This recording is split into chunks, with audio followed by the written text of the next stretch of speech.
أعيد وأقول أن المنتخب التونسي قام بما يجب القيام به اليوم. الانتصار هو انتصار رائع وانتصار ممتاز.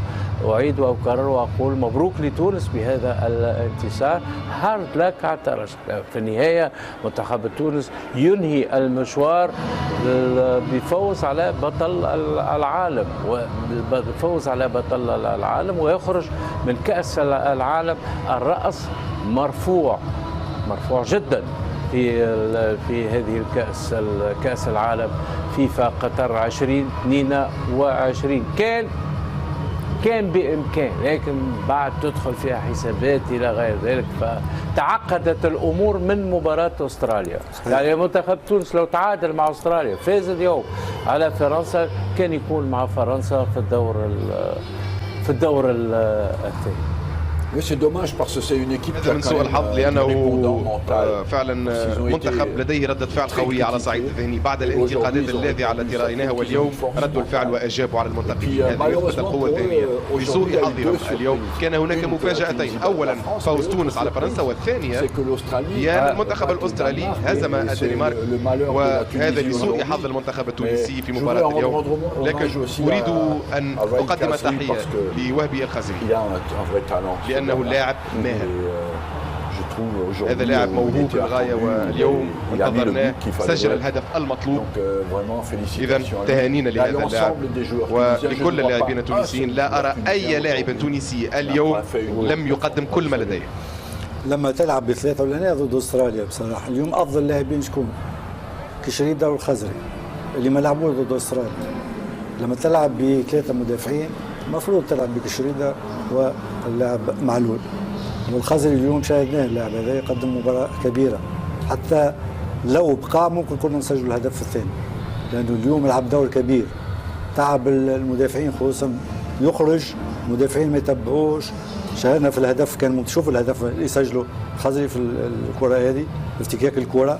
العيدوني وسخيري قاموا مباراة كبيرة، لكن اللي عجبني كثير كشريدة بصراحة، الشجاعة نتاعو والجرأة نتاعو على الجهة اليمنى. هذا هو لما تلعب بثلاثة لازم عندك أطراف جيدين، ما تلعبش بلاعبين إمكانياتهم محدودة. اليوم لعب بالتشكيلة ما نقولوش المثالية، لكن ممكن أحسن تشكيلة وأحسن مباراة. التشكيلة اللي لازم تكون المفروض تكون، لأنه يعني ضد أستراليا ما لعبش بالتشكيلة هذه، وهذا خلينا خسرنا 1-0. لكن الخزري، تواجد الخزري أعطى أهمية. لكن أنا بالنسبة لنا كشريدة اليوم، كشريدة كل رجل المباراة، لأنه أولا اللياقة البدنية نتاعو العالية، فنيا لاعب ممتاز، إمكانيات كبيرة، وتعب كامافينجا على الجهة اليسرى، اللاعب اللي يلعب في ريال مدريد، والجرأة نتاعو والشخصية نتاعو. حتى معلول على الجهة اليسرى قدم مباراة جيد. لكن العيدوني وسخيري كانوا سد منيع، لأن اليوم ما لقاش العمق المنتخب الفرنسي، ما لقاش راس الحرب، ما لقاش، لأنه العيدوني وسخيري يوجهوا في المنتخب الفرنسي باش يلعب على الأطراف ويكون بطيء، لأن المنتخب الفرنسي كان بطيء جدا بتواجد سخيري والعمدوني. مباراة كبيرة، برافو المنتخب التونسي. دكتور، طبعا نكرر المباركة لنا جميعا وللمنتخب التونسي وأيضا للشعب التونسي، وهارد لك للتأهل يعني. لكن هو الأفضل خروج قد يكون على الأقل ينسي الجماهير وينسي المتابعين المباراتين التي حصلت، تحديدا مباراة استراليا.